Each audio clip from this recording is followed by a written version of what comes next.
Yes, guys, and welcome to session 53 of Mindset Mastery. So, to give you a little bit of preparation for this session, I wrote down that it's going to light a fire under your arse, and I mean that in the best possible way.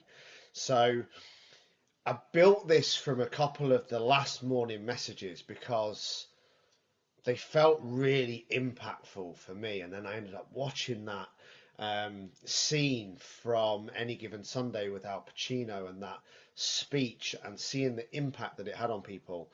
But essentially, any form of motivation and drive and vibe and things we get from getting juiced up or getting excited or getting inspired is essentially completely pointless without taking action. So we go back to this thing time and time again of people talking about motivation, and they either have it or they don't have it, or they rely on it, or they're looking for it, or they want someone else to give it to them. And essentially, action is the answer to absolutely everything. Whether it's anxiety, action is the only answer. Losing weight, action is the only answer. Improving your mental health, action is the only answer. Absolutely anything in your life, action is the only answer. You could watch a million fucking personal development videos, right? You could read 100 books. You could complete Mindset Mastery in 53 days. If you still do fuck all with everything that you've learned, then nothing is going to change. And this is what I mean about how the hope today really does light a fire in your belly and really make you want to take action. So I talked about intentional living this week and mental toughness and fighting for the inches that are the difference between winning and losing. So every single move we make, right, either takes us forwards or it takes us backwards. There is no stationary. There is no maintenance point. There is no comfort zone with your body or your business where you're going to get to and then all of a sudden everything's going to be okay. Like, it doesn't exist. And if you're thinking it does, that's Disneyland thinking. Oh, I'll just get to X and then I'll be okay. I'll just make this much money and then I'll be okay. I'll just lose this much weight and then I'll be okay. There's always got to be another level, or you're going to get bored. And when you're going to get bored, you're going to make bad decisions because essentially you're not working towards something. So you'll start to talk about what's not happening rather than what you should be doing. Nobody loses motivation. Okay, they get bored and then they get distracted. And then when we get distracted because we don't have something to work towards, that's when we do stupid things with food, with mindset, with relationship, with gambling, with booze, with drugs, with anything. Okay, it's because we haven't got the thing that we're moving towards. And if we're not moving towards something and we're not on a mission, then we will get bored and we will get distracted, and that's when we make bad decisions. So if you've been coasting in life and telling yourself, well, this will do you know what, actually, I've decided I'm okay as I am. I hear that all the time. Actually, I've just decided I'm okay as I am. I've decided I don't quite have the headspace for this right now. Well, if you're not exactly where you want to be and you don't have the headspace for your life, your business, your career, your body, your relationship, what do you have the headspace for? What's the thing that's so important, that's more important than your health and your happiness, that's filling your headspace? Because generally when people are saying that, and I told you this was going to be like a rocket up your ass, when people are saying they don't have the headspace, what they're really saying is, I'd rather be miserable. I'd rather talk about what's not working. I'd rather keep on eating crap, drinking every weekend, doing whatever people do. Because essentially that's easier than change. It's easier to moan than make changes. It's easier to stay the same than make changes. It's easier to talk about what's not working than do what we need to work to move forwards. And it all comes down to focus. So self-compassion here as well. If you're doing all of this stuff, don't beat yourself up about it, but treat it as that fire under your backside where you're like, do you know what? He's right. If nothing changes, nothing changes. And if you haven't got, just write this thing down, right? If I haven't got the headspace for my career, my partner, my kids, my dreams, my education, my health, my happiness, and doing things that move me forwards, then what do I have the headspace for? Because if you haven't got it for that, you have to have it for something else. Now, if you've been skipping the gym, skipping your planner, skipping meals, slipping back into drinking every weekend, slipping back into not practicing gratitude, slipping back into not completing your check-in, slipping back into less than 1 hour of personal development, slipping into not completing your planner, then it's not just suddenly going to get better. You're going to keep slipping and slipping and slipping, because nothing changes if nothing changes, as I said. So if you are that person, don't beat yourself up, but this episode is going to hit you like a train of truth. Now, I loved the analogy that I used this week, that life is like a game of chess. So everything you do in chess is intentional. Logan loves chess, which is why it's come to my mind.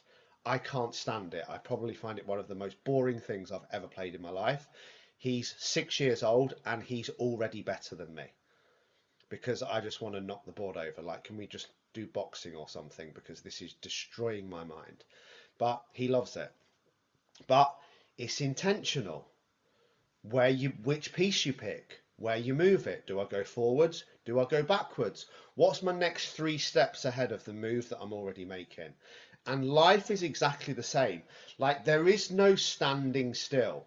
There is no place of comfort. There is no the fallacy of I'll be happy when. There will be no happy end to an unhappy journey. You can't do things that make you feel like crap to get where you want to be. So every meal that we track properly, every training session we do, every time we practice gratitude, every time we practice kindness and compassion to other humans, every time we do a mindset session, every time we journal our goals, every time we read a book, every time we show up on social media, every time we meditate, every time we ask for help, it moves you one step closer towards the life that you want. Okay? But every time you don't stay where you are. This is where people get confused. You go backwards, because time moves on.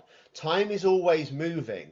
So if we're always moving with time, we'll always be moving forwards. If we just think, well, I can just stay where I am and I'll be okay, we won't be, because time moves on.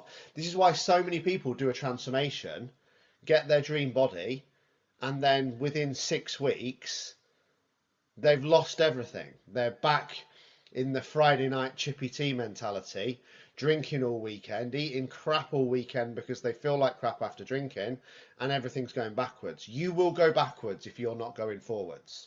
So the reason why I do all of those things every day, or I'm going to say at least 99 days out of 100, I'm relentless.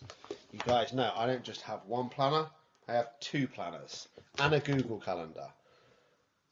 And the reason why I do it every day is because I'm not willing to leave my life to chance. I'm not going to leave my progress to chance. I'm not going to leave Logan's future to chance. I'm not going to leave my dreams and goals to hope. I'm not going to hope for a better week. I'm not going to hope for a better life. Hope is not a strategy. You guys know this. And when you're intentional with your thoughts and your habits and your actions every single day, like hour by hour, day by day, week by week, month by month, and you're asking the right questions. Like I've said to you guys before so many times, if you want a better life, ask better questions. What do I need to do today to move my body forward? What do I need to do today to improve my relationship? What do I need to do to make more money and move my business forward? What do I need to do to improve my mindset? What can I do today to help and contribute to the world? Those are the two basic human needs that everyone forgets. There's the need for certainty. There's the need for uncertainty. Okay, there's the need for love and connection. The two that everyone forgets are the need for growth and contribution. If you're not growing, you're shrinking. If you're not contributing, you're taking. And when you start to ask those questions, like who needs me to show up for them today and why? What can I do today to contribute to the world? And when you realize that everything's actually about something bigger than you, that's when you move to new levels. Because I'm not going to sit here and wait for motivation to show up, because it won't. Got about as much chance as a relentless 30-degree British summer showing up. It's not going to happen. I can't rely on it. So I have to create it, and you create that through movement. Because every intentional choice that you make, every decision that you take control of, every move you make, just like chess, builds confidence. It builds momentum and it builds opportunity. But unfortunately, the same rule works the other way, just like positive thoughts and negative thoughts.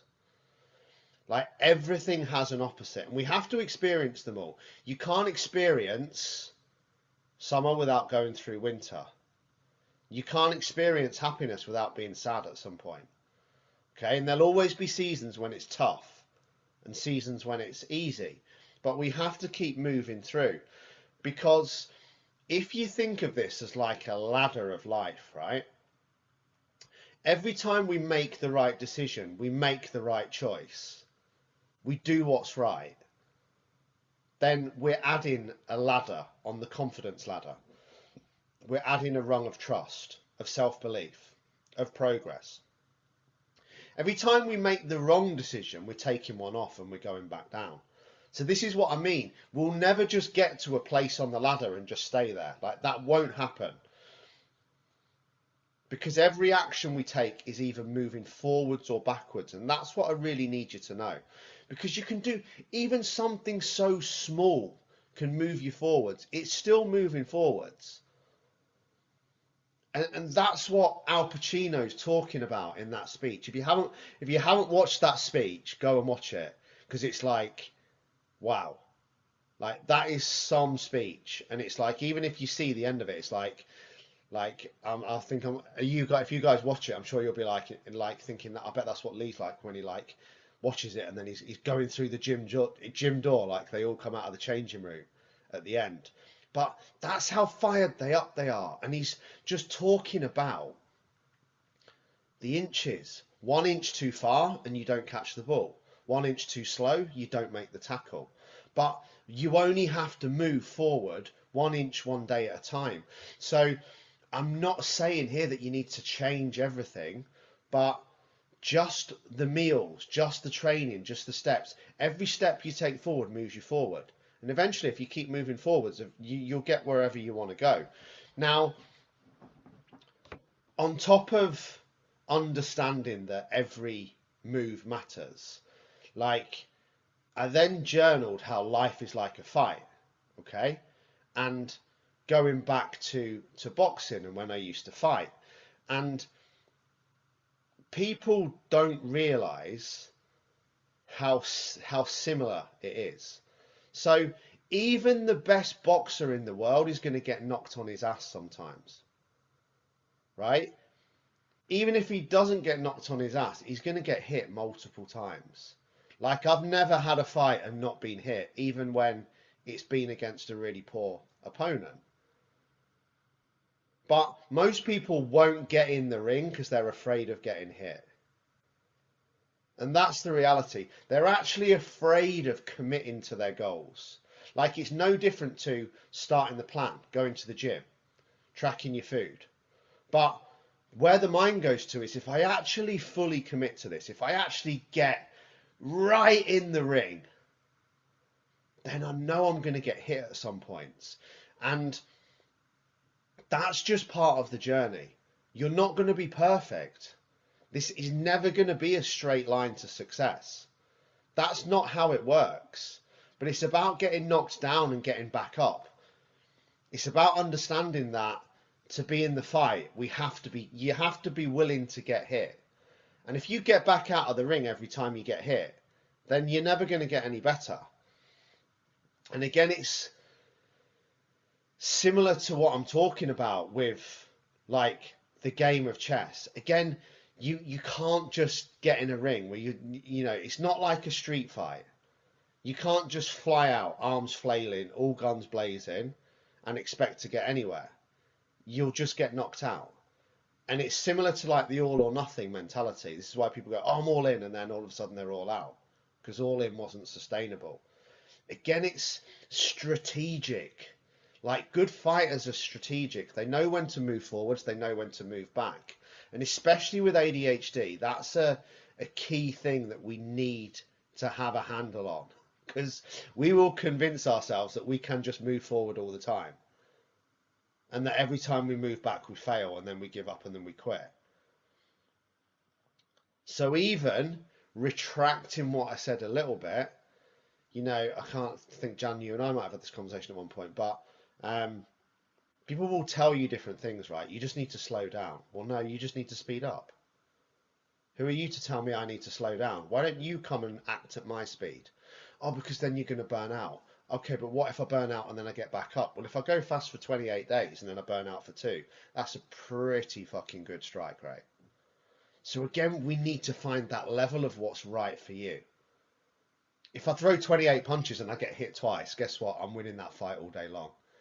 Even if I throw 28 punches and I get hit 8 times, I'm still winning that fight all day long. So we don't want to get knocked down. And this is hopefully an analogy you'll remember.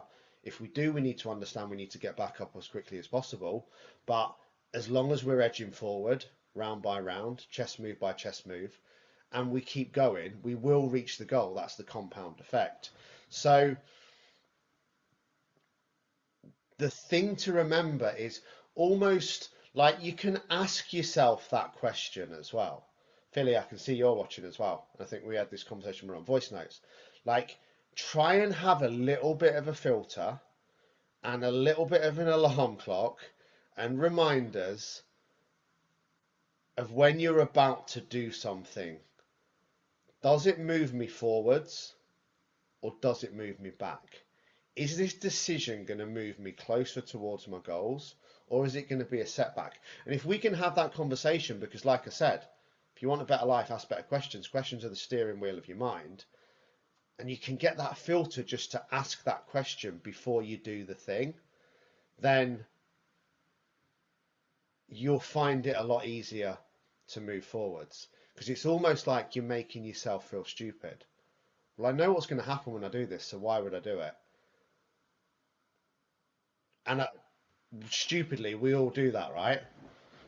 Oh, I'll just go for one more bender this weekend, just to check that it absolutely categorically doesn't make me feel like crap on Monday and eat shit all day, like it has for the 999 times I've just tested it. But I'm just going to go for this one last weekend out with the lads to see if it's different to all the other ones, right? Like, that's what we actually do subconsciously. And it's a deeper level of awareness to be able to stop and ask the questions and not be on autopilot. But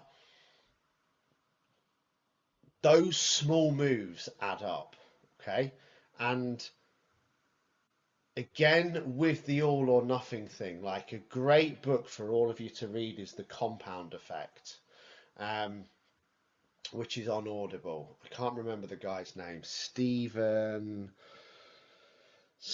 someone Google it. I'm going to have to find out now, because people aren't going to see the chat on the replay. It is by Compound.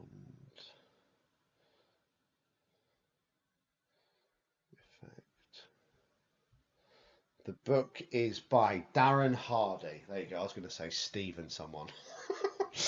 It's by Darren Hardy. Lindsay's put it in. And again, like the key story that I remember from that book is he basically says to two people, what would you rather have? Do you want like £5 million today, or do you want a penny that doubles every day for 30 days? Everyone goes for the £5 million because they want the quick win. And I'm not even going to remotely try and do the numbers now, but one penny that doubles every day for 30 days is a hell of a lot more than 5 million. Okay. And again, that's how sometimes we need to look at the goals, because again, especially with an ADHD brain, I just need to do all of the things. I need to do it all now. And when I've done them all, I'll be fixed and everything will be okay. And normally that leads to an unsustainable pace where we're not trying to move forward 1 inch at a time. We're trying to move forward one marathon at a time. And then if we don't complete each marathon, then we convince ourselves that we're not good enough until we've created the chaos and we go back to square one. So break it down and start to, this is the strategic confidence with the wins as well, which are in the planner. Like, you had one full day of eating. People will adapt that attitude. Yeah, but I've only done it for 1 day. Like, celebrate that 1 day. Okay? Celebrate that one training session. Celebrate that one meditation, that one mindset session, that one gratitude message. And just keep showing up for one more day. Because if you show up and you don't quit, you will eventually win. That's the probably the overall theory that I started to live my life by, even when I was really struggling. If someone said to me, what's your number one favorite phrase? It's never give up. Because it doesn't matter how much you're struggling, how many times you get knocked down, how many times you mess up, how many sessions you miss. You only fail if you quit. Everything else is just part of the journey. It's just another rumble strip. So keep doing the small things right, because they will all add up. And definitely watch the compound effect if you haven't. So the final part of today's session is, I've said this many times before, and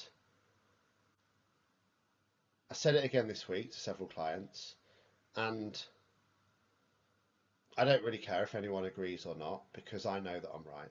I'm only joking.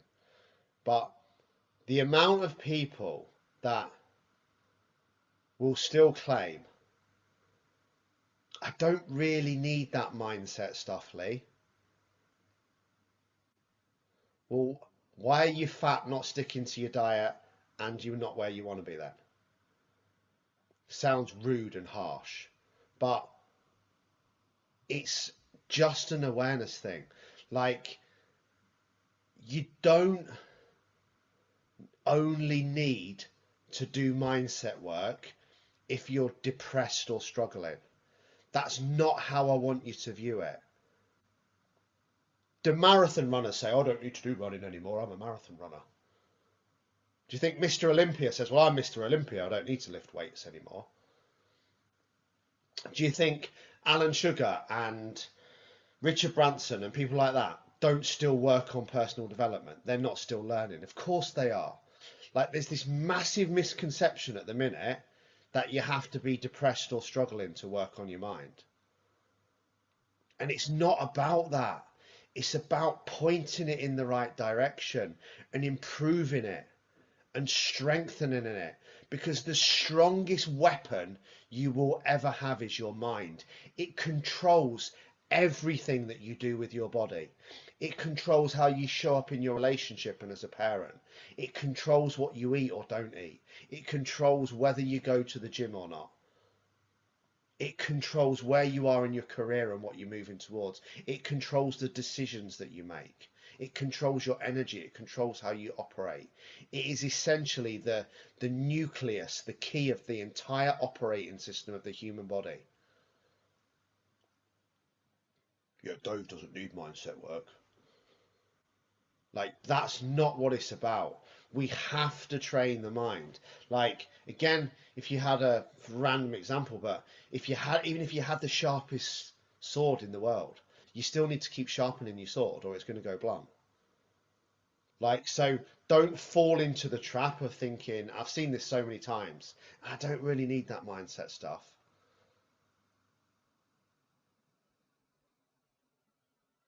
Like, I even had someone tell me the other day that they were literally everything that was written about mindset was annoying them.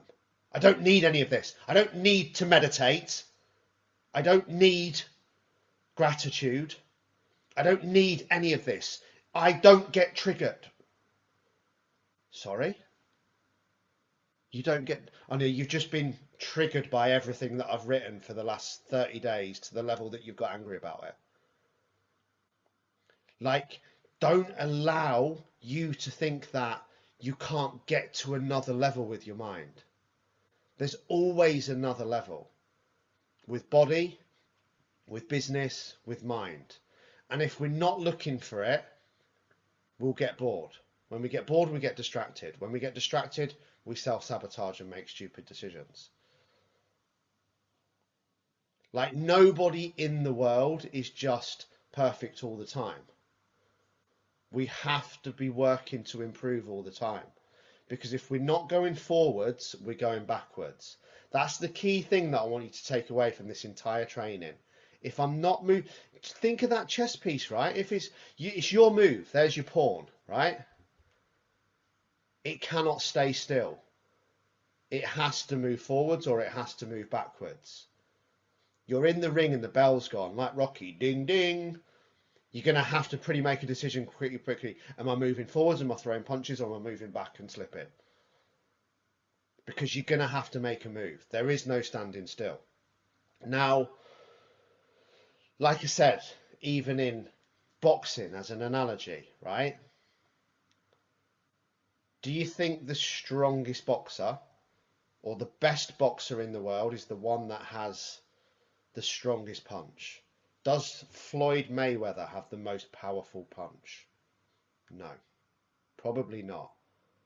Is he the most strategic, intelligent, hard-working boxer that's ever existed? Yes, because the way he's trained his mind. Not just his mind when he's in the ring, but his mind in the way he's trained and everything within it.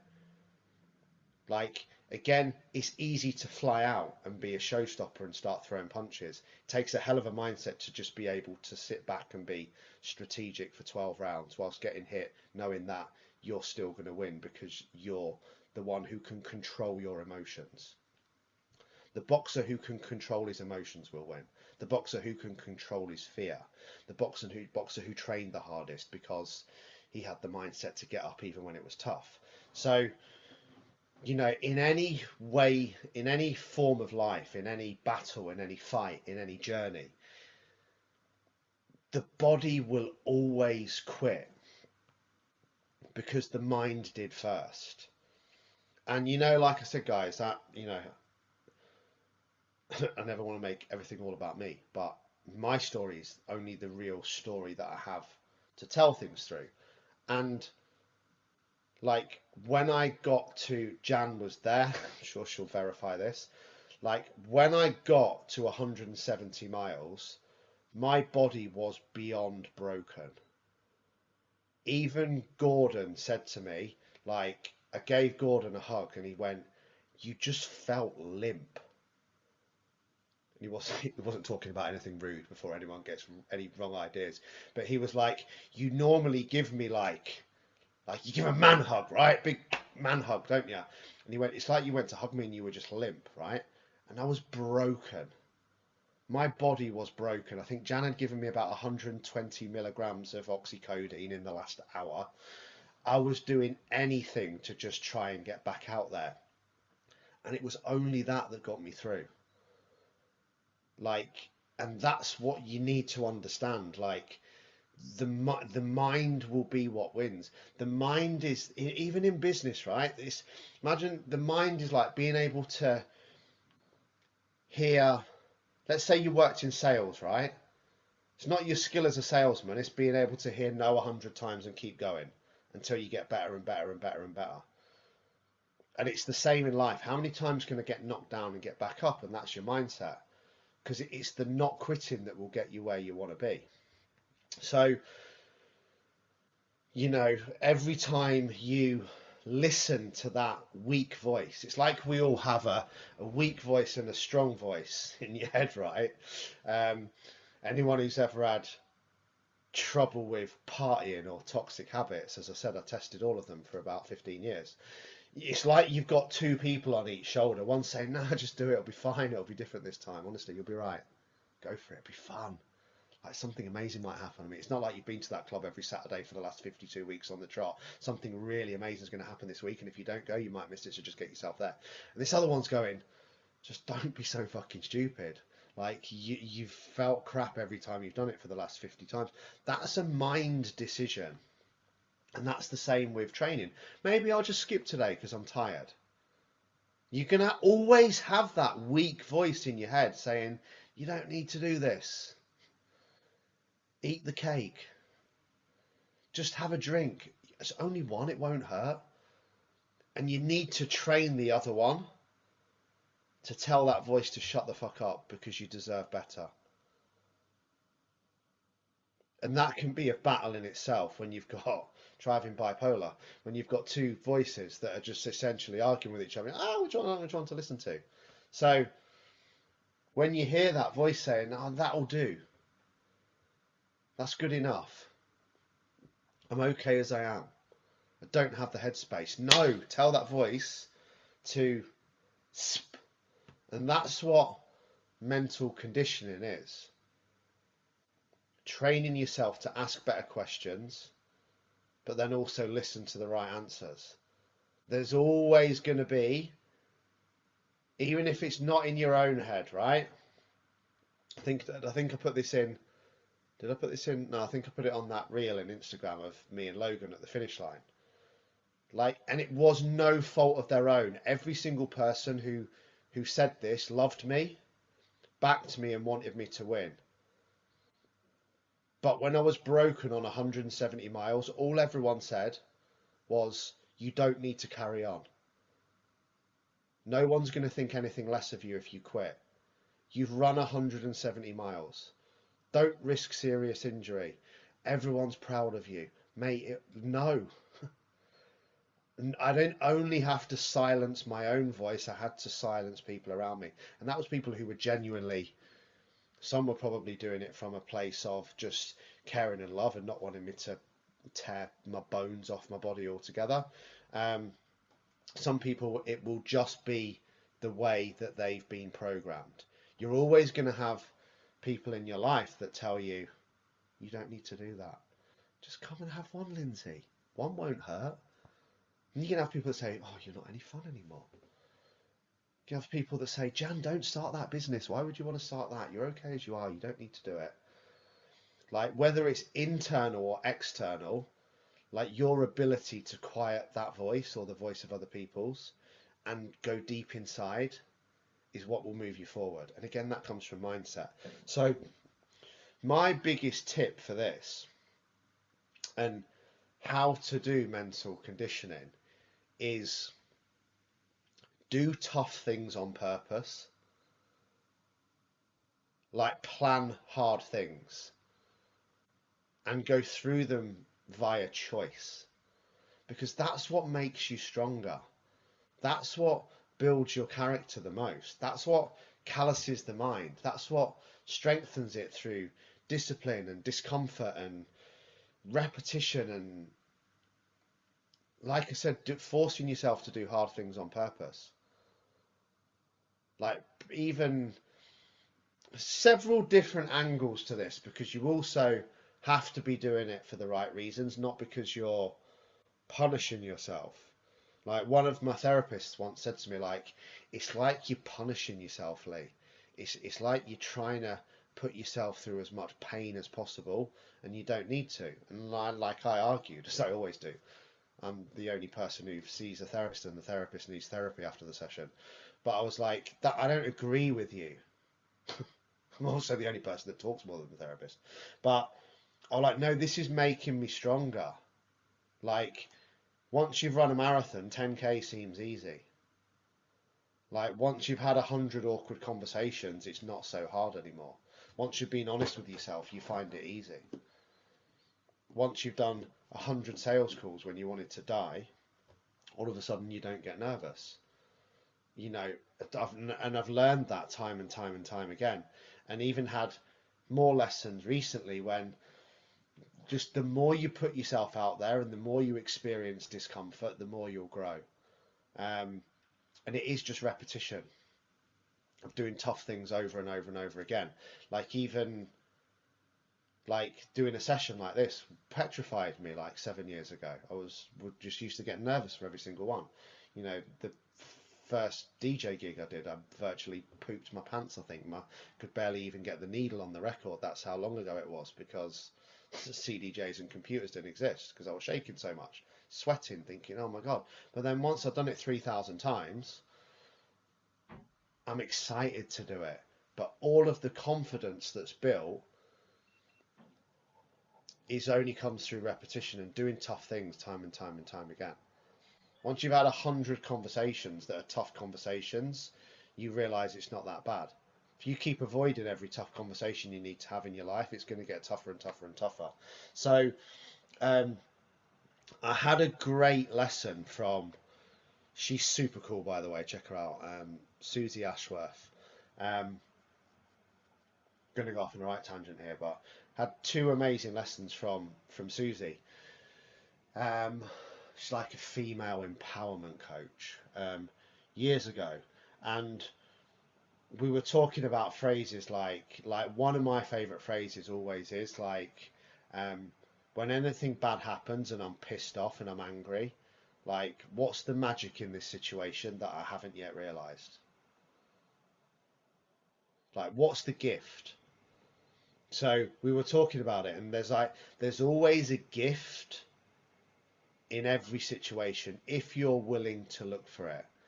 Like, even when I've spoke about going back to, yeah, we can talk about abandonment issues and, you know, my mum dying and my dad disappearing when I was 6 months old, and can be angry about that, and I can use it as the reason why I get upset, and the reason why I took drugs, and the reason why I punch people, and the reason why everything's everyone else's fault. Blame, complain, justify.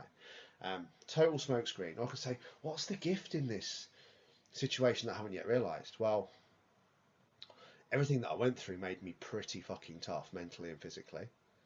It taught me how not to be. It meant that I'm now an incredible dad to Logan, because he showed me how not to be and the importance of a male role model in the son's life. So there's thank you, thank you, thank you, thank you. And the point of me telling you that story was, we often avoid challenge.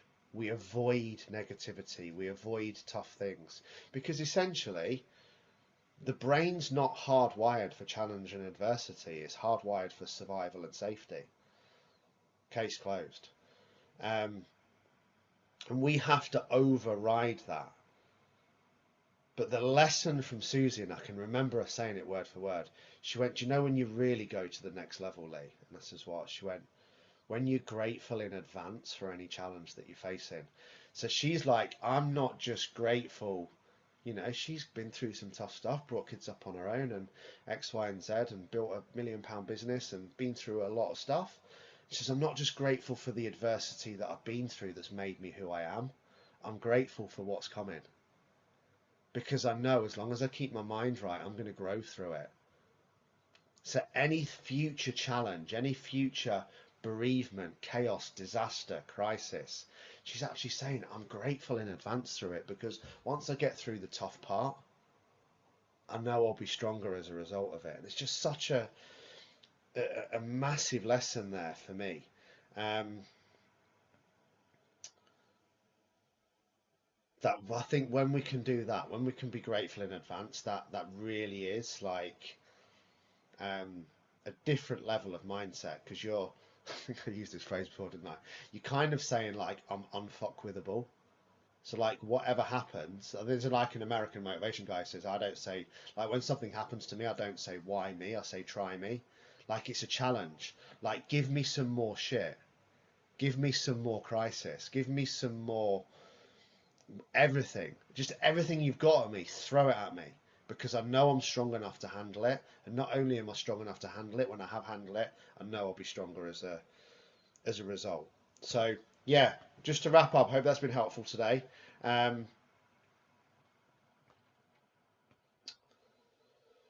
Final thoughts are, so I want to just drill back into the decisions that we make for ourselves a little bit. And I want to go back to that ladder and climbing up and climbing up and climbing up and getting higher and higher and higher. So when we complete our planner, right, when we commit to what we're going to do, when we essentially do what you said you would, which is integrity. Integrity is doing what you said you would long after the mood that you said it in has gone.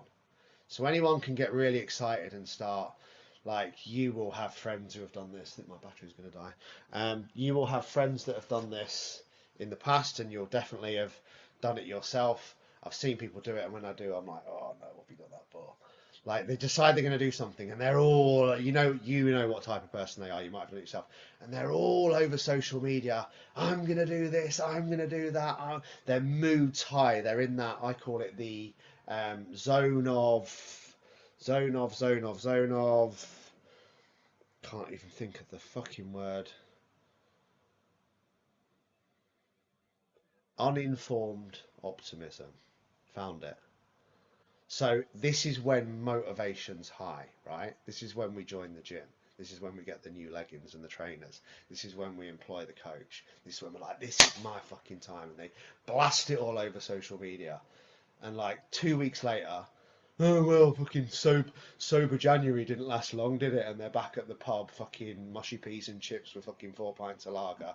Because once the mood that they said the thing in has gone, they've gone back to the old them. That's a low level of integrity.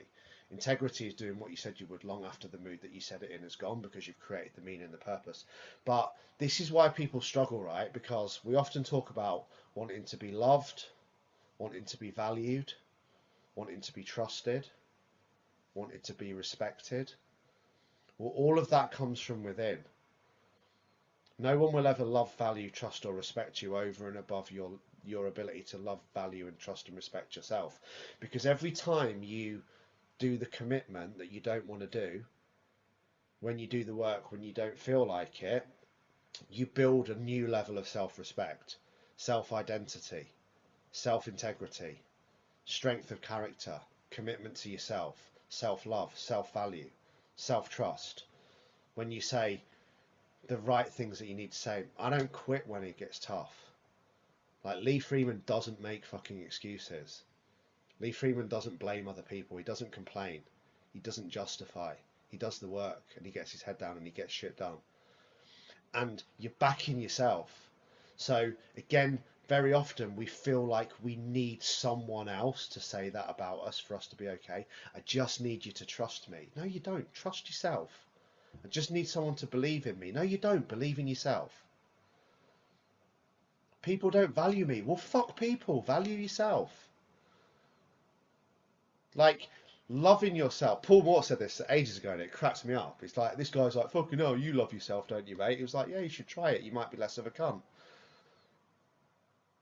And he's like, you have to imagine, like, sorry if there's any kids watching, that that's actually what he said word for word. Like, if you're not loving yourself, you're hating yourself.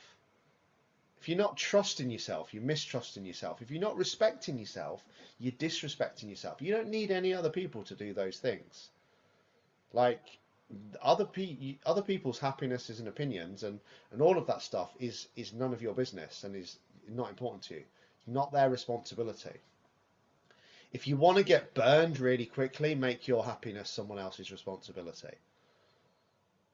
If you want to live happy forever, make it your responsibility. Because essentially, if you don't back yourself, no one else is going to back you. If you don't love yourself, no one's ever going to love you.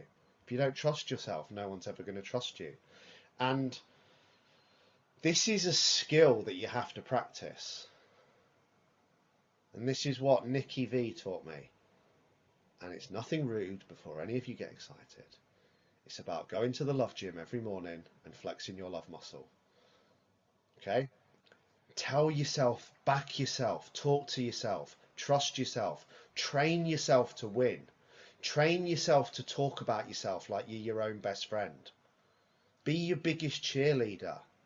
Every single one of you is strong, powerful, disciplined, focused, intelligent, kind, loving, compassionate. You've got 110% knockout rate. You've overcome every single thing that life's thrown at you so far. You won a 400 million to 1 spunk race to even be born. You were born a winner. You were born a miracle. You have everything you fucking need. But train yourself to believe that. Train yourself to win. Train yourself to fight, because it's not luck. It's not talent. It's mindset, and it's discipline, and it's grit, and it's resilience. So the next time that voice says, I'm not good enough, I don't have the headspace, I can't do this, I always fuck things up, I'm a failure, I'm not worthy, it's different for me, you need to train yourself to say, no, shut the fuck up. I'm not listening to you. I'm better than you. I don't go there with those people. I don't do those things because I love, value, and respect myself. I love my body. I respect my body. I train because I love my body, not because I hate my body. And every time we do that, that's when we're stacking those rungs on that ladder and going up and up and up and up. And train your body and train your life and train your mind like it depends on it. Because one day it will do. We're all under some illusion that at midnight every night we get gifted another 24 hours from the bank of life. That's not guaranteed. This could be the last live video that I ever do. I could drive out to the gym in the morning and be dead. And that's not meant to be morbid or meant to scare anyone into taking action, but it's cheesy as fuck, but live every day like it's your last. If you need to fucking apologise to someone, go apologise to them. If you love someone, tell them that you love them. If you need to have a difficult conversation, have a difficult conversation. Do you want to die having not had that conversation? Like, treat everything with urgency. And just make time for yourself. Make time for your mental self. And make time for your life. And make time for your body. Because if you don't make time for what you need to do now to move forward with your health, at some point you'll be forced to. Like, that's a reality. Right now, every single one of us has choice. Choice to build the business, choice to build the body, choice to build the relationship. Like, what I see so much so often in the world at the minute is people wait until they're fucked to take action. Like, how bad would it have to get to take action? Take action now when it's not that bad and keep moving forwards. Because, as I said, every inch, every movement, every meal, every training session, every day counts. And it's not guaranteed. So get out there, master your energy, master your intentions, master the fight. Just get after what it is you want to get after.